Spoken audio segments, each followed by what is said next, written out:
ನಾನು ರೀಸೆಂಟಾಗಿ ಒಂದು ಮೂವಿ ನೋಡಿದೆ. ತುಂಬಾ ಬ್ಯೂಟಿಫುಲ್ ಆಗಿತ್ತು ಮೂವಿ. ಆ ಮೂವಿ ಹೆಸರು ಬಂದು ಲಾಕ್‌ಡೌನ್ ಅಂತ ಹೇಳಿ. ಕನ್ನಡದಲ್ಲಿ ಆಗಿರ್ಬೋದು, ತೆಲುಗಲ್ಲಿ, ತಮಿಳು, ಮಲಯಾಳಂ 4 ಲ್ಯಾಂಗ್ವೇಜಲ್ಲಿ ಬಿಟ್ಟಿದ್ದಾರೆ. ನಾನು ಕನ್ನಡದಲ್ಲೇ ನೋಡ್ದಲ್ಲಿ. ತುಂಬಾ ಬ್ಯೂಟಿಫುಲ್ ಆಗಿ ತೋರಿಸಿದ್ದಾರೆ.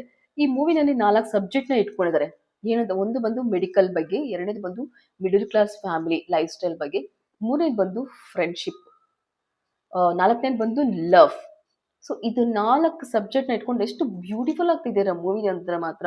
ಇಲ್ಲಿ ಹಾಸ್ಪಿಟಲ್‌ಗೆ ಬಂದಾಗ ಡಾಕ್ಟರ್ಸು, ಕಾಂಪೌಂಡರ್ಸ್ ಬಗ್ಗೆ ನಮ್ಗೆ ಒಂದು ಅವೇರ್‌ನೆಸ್‌ನ ತುಂಬಾ ಚೆನ್ನಾಗಿ ತೋರಿಸಿದ್ದಾರೆ. ಮತ್ತೆ ಇನ್ನೊಂದು ಲವ್ ಅಂತ ಬಂದಾಗ ಎಂತ ಒಂದು ಲವ್‌ನ ನೀವು ಅಕ್ಸೆಪ್ಟ್ ಮಾಡ್ಕೊಂಡು ಯಾವ ಟೈಮಲ್ಲಿ ಅಕ್ಸೆಪ್ಟ್ ಮಾಡ್ಕೊಳ್ಬೇಕು ಅನ್ನೋದನ್ನ ಕೂಡ ತುಂಬಾ ನೀಟಾಗಿ ತೋರಿಸಿದ್ದಾರೆ. ಅದಾದ್ಮೇಲೆ ಫ್ರೆಂಡ್‌ಶಿಪ್ಪು. ಸೊ ನಮ್ಮಲ್ಲಿ ಯಾವ ತರ ಫ್ರೆಂಡ್ಸ್ ಇರ್ತಾರೆ. ಸೊ ಅದನ್ನ ನಾವು ಹೇಗೆ ಫೋಕಸ್ ಮಾಡ್ಬೇಕು. ಒಂದು ಒಳ್ಳೆ ಫ್ರೆಂಡ್ಸ್ ಸಿಕ್ಕಿದಾಗ ಅವ್ರನ್ನ ನಾವು ಹೇಗೆ ಲೈಫ್ ಟೈಮ್‌ನ ನಾವು ಅವ್ರನ್ನ ಕಾಪಾಡ್ಕೊಂಡ್ ಬರ್ಬೇಕು ಆ ಒಂದು ಫ್ರೆಂಡ್ಸ್‌ನ. ಮತ್ತೆ ಒಂದ್ ವೇಳೆ ಬ್ಯಾಡ್ ಫ್ರೆಂಡ್ಸ್ ಆದ್ರೆ ಅವರಿಂದ ನಾವು ಎಷ್ಟು ದೂರ ಇರಬೇಕು ಅನ್ನೋದನ್ನ ಕೂಡ ತುಂಬಾ ಚೆನ್ನಾಗಿ ತೋರಿಸಿದೆ. ಇನ್ನೊಂದು ಫ್ಯಾಮಿಲಿ, ಮಿಡಲ್ ಕ್ಲಾಸ್ ಫ್ಯಾಮಿಲಿ ಬಂದಾಗ ಎಲ್ರು ನೋಡೋದಲ್ಲಿ ಮರ್ಯಾದೆ ಅಷ್ಟೇನೆ. ಊಟ ಬಟ್ಟೆ ಇದ್ರೂ ಪರವಾಗಿಲ್ಲ, ಬಟ್ ಮರ್ಯಾದೆ ನೋಡೋದು ತುಂಬಾ ಅಂದ್ರೆ ತುಂಬಾ ಮುಖ್ಯ ಒಂದು ಮಿಡಲ್ ಕ್ಲಾಸ್ ಫ್ಯಾಮಿಲಿ ಅಂತ ಬಂದಾಗ. ಅದನ್ನ ಈ ಮೂವಿನಲ್ಲಿ ತುಂಬಾ ಬ್ಯೂಟಿಫುಲ್ ಆಗಿ ತೋರಿಸಿದ್ದಾರೆ. ಸೊ ಹಾಗಾಗಿ ದಯವಿಟ್ಟು ಮೂವಿ ಹೆಸರು ಲಾಕ್‌ಡೌನ್. ದಯವಿಟ್ಟು ಪ್ರತಿಯೊಬ್ರು ಕೂಡ ನೋಡಿ ಒಂದು ಈ ಮೂವಿ ಒಂದು ಅವೇರ್‌ನೆಸ್ ಅಂತಾನೆ ತಿಳ್ಕೊಳ್ಬಹುದು ನಾವು ಮಾತ್ರ.